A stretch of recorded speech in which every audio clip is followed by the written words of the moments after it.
Nah, kemudian sekarang kita akan pindah ke buku tematik ya. Nah, buku tematik kalian itu halaman 110 ya. Nah, kamu sudah belajar tentang lingkungan yang baik tadi. Nah, kamu akan belajar lebih banyak lagi tentang hal itu. Tetapi kamu akan berolahraga dahulu dengan teman-temanmu. Nah, di sini ada permainan kasti anak-anak. Nah, kita akan melihat bersama-sama bagaimana permainan kasti ini dilakukan. Nah, permainan kasti merupakan salah satu permainan bola kecil. Permainan ini dimainkan oleh dua regu, yakni regu pemukul dan regu penjaga. Nah, regu pemukul berusaha mendapat nilai dengan memukul bola, kemudian berlari mengelilingi lapangan, dan sebaliknya regu penjaga itu berusaha menangkap bola serta mengalahkan dari regu pemukul. Nah, regu yang terbanyak mengumpulkan nilai itu akan menjadi pemenangnya. Nah, permainan sederhana ini dapat dimainkan di lapangan yang tidak begitu luas. Alat yang dibutuhkan dalam permainan kasti adalah bola kecil dan pemukul kayu. Nah, jadi anak-anak, di sini dalam permainan bola kasti itu alat yang digunakan hanya dua ya. Ada pemukul kayu dan bola kasti kecil ya. Nanti kalian juga bisa praktekkan di rumah. Misalnya kalian ingin bermain bola kasti bersama dengan anggota keluarga kalian di rumah, kalian bisa lakukan ya. Nah, kemudian yang selanjutnya, merawat tumbuhan dan hewan termasuk perilaku cinta lingkungan loh. Nah, anak-anak, di sini ada cerita ya. Sudah beberapa bulan ini, Ibu Siti mengeluhkan lahan kosong di belakang rumahnya yang tidak terawat. Ia bingung karena tidak mengetahui apa yang harus ia lakukan dengan lahan miliknya. Ayah Siti pun mengusulkan untuk menanam tanaman di lahan kosong tersebut. Ibu Siti langsung tersenyum mendengar ide itu. Lahan kosong yang tidak terawat membuat lingkungan kita menjadi kurang sedap dipandang, apalagi jika lahan itu kotor.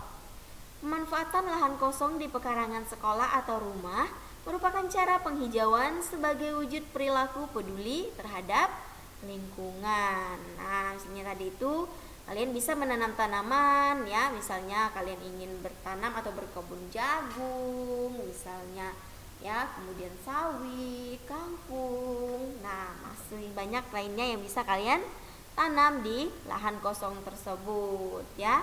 Nah, menanam tanaman pada lahan yang sudah lama tak terawat akan menyegarkan kembali lahan atau tanah itu. Nah, salah satu cara penghijauan lahan itu adalah dengan menanam tumbuhan yang bermanfaat bagi kita. Nah, misalnya tanaman obat seperti kencur, kunyit, jahe, dan lain sebagainya. Nah, kalian nanti bisa memanfaatkan misalnya di tempat tinggal kalian atau di sekitar rumah kalian itu ada tanah atau lahan yang kosong. Nah, kalian bisa mengajak orang tua kalian untuk berkebun dan melakukan penghijauan tadi ya, atau reboisasi. Misalnya kalian bisa menanam tanaman yang bisa kita gunakan sebagai obat.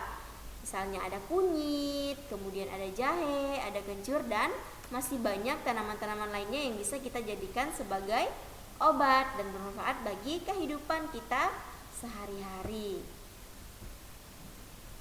Nah, Ibu Siti pun mengetahui bahwa lahan kosong di rumahnya dapat ditanami tanaman obat.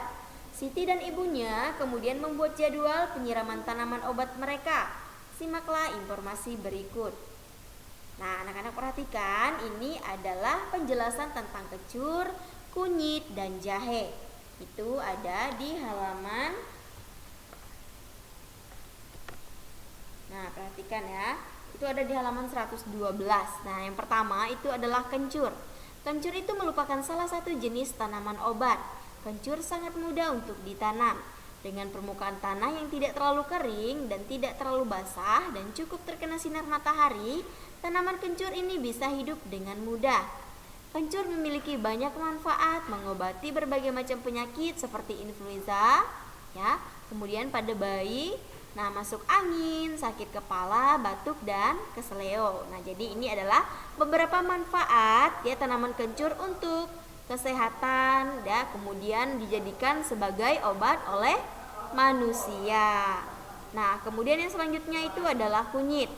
Nah, kunyit atau kunir itu merupakan salah satu jenis tanaman rempah atau obat. Kunyit atau kunir ini biasanya dimanfaatkan oleh masyarakat kita sebagai bahan baku dalam masakan. Namun ada juga yang memanfaatkan buah kunyit untuk kesehatan, diyakini mampu mengobati kemudian berbagai penyakit dan penyakit yang lainnya. Nah, kunyit sangat baik ditanam saat awal musim hujan. Penyinaran matahari yang cukup dan tanah yang gembur dapat menambah kesuburan dari kunyit tersebut. Nah, jadi anak-anak, selain kunyit ini dijadikan obat-obatan, ya, kunyit juga bisa dijadikan sebagai jamu, ya, jamu kunyit. Nah, itu juga bermanfaat untuk kesegaran, kemudian kesehatan tubuh kita. Nah, yang terakhir itu adalah jahe. Tanaman jahe telah lama dikenal dan tumbuh baik di negeri kita. Jahe merupakan salah satu rempah penting. Tanah yang digunakan untuk penanaman jahe tidak boleh tergenang air. Jahe memiliki banyak manfaat, antara lain sebagai bumbu memasak, kemudian pemberi aroma dan rasa pada makanan yang kita makan dan kita masak setiap hari, ya. Dan juga dapat memberi efek rasa panas di dalam perut, ya, kalau kita makannya terlalu banyak, ya. Nah, oleh karenanya jahe juga digunakan sebagai bahan minuman penghangat seperti misalnya wedang jahe, ya. Nah, susu jahe itu biasa. Nah, selain itu jahe juga banyak digunakan dalam industri obat, misalnya minyak wangi dan jamu-jamu tradisional. Nah, anak-anak, ini adalah beberapa contoh tanaman yang bermanfaat yang bisa kita tanam di daerah tempat tinggal kita dan tentunya berguna untuk kesehatan tubuh kita. Nah, kemudian di sini ada pertanyaan. Nah, pertanyaan pertama, tuliskan informasi penting yang kamu temukan dari bacaan tersebut. Nah, informasi penting yang kita temukan di sini adalah lahan kosong itu dapat kita hijaukan, ya, dengan menanam tanaman seperti kencur, kunyit, dan jahe tadi. Nah, tanaman tersebut dapat digunakan untuk bahan bumbu masakan atau bahkan bisa kita gunakan sebagai obat-obatan. Nah, kemudian yang kedua, apa yang akan kamu lakukan jika kamu memiliki lahan kosong? Nah, coba anak-anak pikirkan apa yang akan kalian lakukan dengan lahan kosong yang ada di sekitar tempat tinggal kalian. Nah, di sini jika saya memiliki lahan yang kosong, saya akan tanami dengan tanaman obat-obatan yang berguna untuk menjaga kesehatan tubuh. Kemudian yang ketiga, berdasarkan informasi tadi, hal baik apa yang dapat kamu terapkan dalam kehidupan sehari-hari? Jelaskan. Nah, memanfaatkan lahan kosong untuk penghijauan dan sekaligus tanaman obat-obatan. Nah, di sini ada bacaan tentang merawat tumbuhan dan hewan. Mari kita simak petualangan berikut. Merawat tumbuhan dan hewan. Siti mengingat pengalaman bersama teman-temannya ketika bertamu ke rumah Pak Jajak. Pak Jajak memiliki kebun dan peternakan. Siti pun mengajak ayah ibunya berkunjung kembali ke sana. Di sana, Pak Jajak, Siti menemukan beberapa tanaman obat, diantaranya lengkuas, lidah buaya, dan sirih. Di sana juga ada hewan ternak, yaitu sapi, kerbau, kambing, ayam, dan bebek. Mereka diajak Pak Jajak berkeliling melihat tanaman dan hewan ternak. Siti juga melihat Pak Jajak menyirami tanamannya. Menurutnya, hal tersebut sangat penting karena membantu kesuburan dari tanamannya.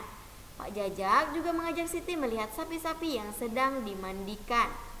Siti gembira sekali dengan pengalaman berkunjung ke kebun dan peternakan Pak Jajak. Ia ingin sekali dan ingin segera berbagi cerita tersebut bersama dengan teman-temannya yang lain. Nah, itu adalah cerita tadi, ya, tentang merawat tumbuhan dan hewan. Nah, di sini anak-anak, setelah mengetahui informasi tentang cara merawat tumbuhan dan hewan, Siti semakin sadar pentingnya kedua hal tersebut. Nah, perilaku merawat dan melestarikan tumbuhan dan hewan merupakan sikap peduli lingkungan yang dapat kamu lakukan. Nah, anak-anak, itu tadi pembelajaran kita di pembelajaran 3 subtema 3, ya. Nah, sekarang untuk mengakhiri pembelajaran kita pada pagi hari ini, kita akan berdoa Salam Maria bersama-sama, ya. Nah, Dalam nama Bapa dan Putra dan Roh Kudus. Amin. Salam Maria, penuh rahmat Tuhan sertamu, terpujilah engkau di antara wanita dan terpujilah buah tubuhmu Yesus. Santa Maria, Bunda Allah, doakanlah kami yang berdosa ini sekarang dan waktu kami mati. Amin.